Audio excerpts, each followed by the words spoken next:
और भागवत का सिद्धांत, सत्संग का सिद्धांत और संतों का सिद्धांत, अच्छे महापुरुषों का सिद्धांत ये बताता है कि हमें वो पूछना चाहिए जो हमें नहीं आता है, पर हम पूछते वो हैं कि जो हमें आता है उसे पूछते हैं। आप में से कोई भी सवाल करेगा जाके हमसे पूछेगा तो वो आप वही पूछते हैं जो आपको पहले से आता है, उसके बारे में अनुभव है। ये पूछना नहीं है, एक तरह से आप किसी की परीक्षा ले रहे होते हैं, पूछने के तो बहाना होता है। और मैं आपसे कहना चाहता हूँ कि सीखने के लिए पूछना ये धर्म है, ये पूछना चाहिए नित्य, खाली नहीं बैठना चाहिए संत के पास, गुरु के पास, ज्ञानी के पास। व्यर्थ की बातों में टाइम जाहिर नहीं करना चाहिए। जितनी देर गुरुदेव का सानिध्य मिले सत्संग लेना चाहिए, कुछ सीखना चाहिए, कुछ जानना चाहिए, कुछ समझना चाहिए। हमारे जीवन का कितना समय संत गुरु के साथ बीत गया, पर हमने जब भी बात की प्रपंच की बात, प्रपंच से कैसे मुक्ति मिले, प्रपंच से कैसे छुटकारा मिले, ये कोई नहीं पूछता। परिवार का सब पूछेंगे, पूछिए। परिवार का समाधान भी गुरु के पास है, सत्संग के पास है। व्यापार का, नौकरी का, समाज का, रिश्तेदारों का, इन सारे संबंधियों का समाधान है महात्मा के पास, सत्संग के पास, कथा के पास। पर सबसे पहले आप भगवान के बनिए, फिर सारा समाधान गुरुदेव स्वयं कर देंगे। आप बनना तो कुछ चाहते नहीं हैं, जो बिगड़े हुए हैं वैसे ही रहना चाहते हैं, बिगड़े के बिगड़े।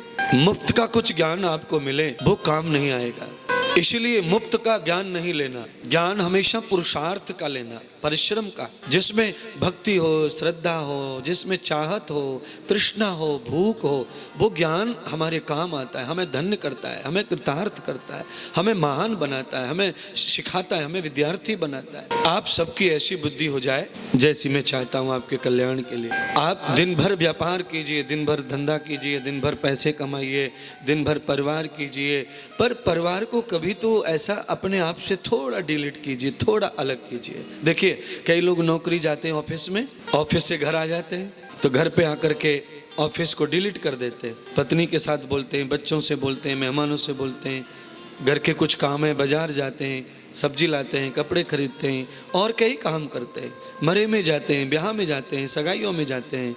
कुछ समय के लिए जैसे नौकरी को छोड़ देते हैं, ऐसे कुछ समय के लिए प्रपंच को छोड़ देना चाहिए। गाय को देख लो, भैंस को देख लो, जंगली गैयों को देख लो, भैंसों को देख लो, चिड़िया को देख लो, बकरी को देख लो, आपको जो भी जीव चाहे उन सब को देख लो। वो कभी आपस में इतना ज्यादा मिलन करते हैं और कभी आपस में अलग हो जाते हैं, साथ में रहते हैं पर संबंध समाप्त कर लेते हैं। उससे उनका जीवनचर्या चलती रहती है, उनके संगठन जीवित रहते हैं, उनकी सुख संपदाएं जीवित रहती हैं। पशु पक्षियों की चिड़िया अपने पति से प्रेम करती है और बाद में वैराग्य ले लेती है तो अच्छे बच्चे को जन्म देती है। गाय अपने पति से प्रेम करती है, बाद में वैराग्य लेती है, अच्छी औलाद को जन्म देती है।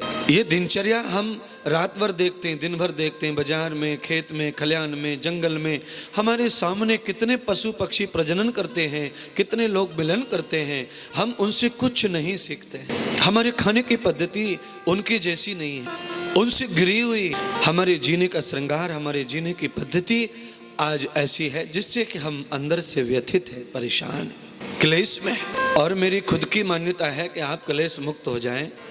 आप कथा सुनने आते हैं वो तो ठीक है, उससे ज़्यादा स्पेशल मेरे लिए यह है कि भगवान ने आपको मेरे पास मिलने के लिए भी भेजा है और आपकी पवित्र कमाई को देने के लिए भी भेजा है। तो मेरा और आपका रिश्ता निकट है, घनिष्ठ है, निकट वाला रिश्ता है। आप भूल गए मुझे, मैं आपको भूल गया, इस जन्म में हम लोग फिर से मिल रहे हैं, पहचान रहे हैं, प्यार कर रहे हैं, रिश्तेदारी बना रहे हैं, फिर से संबंध जोड़ रहे हैं। इसका मतलब है हम पूर्व से, पिछले जन्मों से ही हम एक दूसरे को प्यार करते, रिश्तेदारी से निभाते हैं।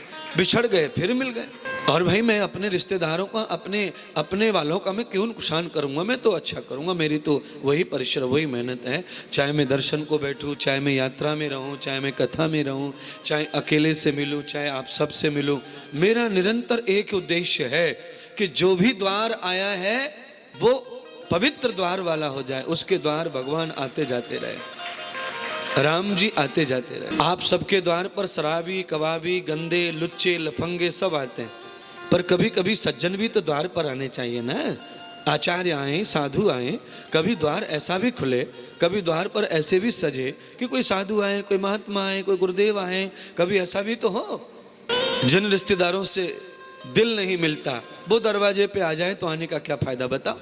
और आपके 80% रिश्तेदार वैसे होते हैं जिनसे हमारा दिल मिलता, आते हैं तो क्या करे, बिना मन के चाय बनानी पड़ती है, बिना मन के रोटी भी देनी पड़ती है, बिना मन के दरी भी डालनी पड़ती है, सब बिना मन के हो रहा है। और ये कथा नहीं चाहती कि बिना मन के कुछ हो, मन के साथ, तन के साथ, बुद्धि के साथ, श्रद्धा के साथ सब कुछ हो, तब लाभ हमें प्राप्त होगा, तब सुख मिले, तब हमारे जीवन की सार्थकता, हमारा घर बनाना, हमारा घर सजाना, हमारा घर रहना तभी संपन्न सार्थक माना जाएगा जब उसमें कोई अच्छे लोगों का आगमन हो, चरणाविंद पड़े, उनमें कोई आके विश्राम करे, कोई भोजन करे, कोई पानी झूठा छिड़के, कोई हाथ धोवे, कोई पैर धोवे, तब तो घर का फायदा है।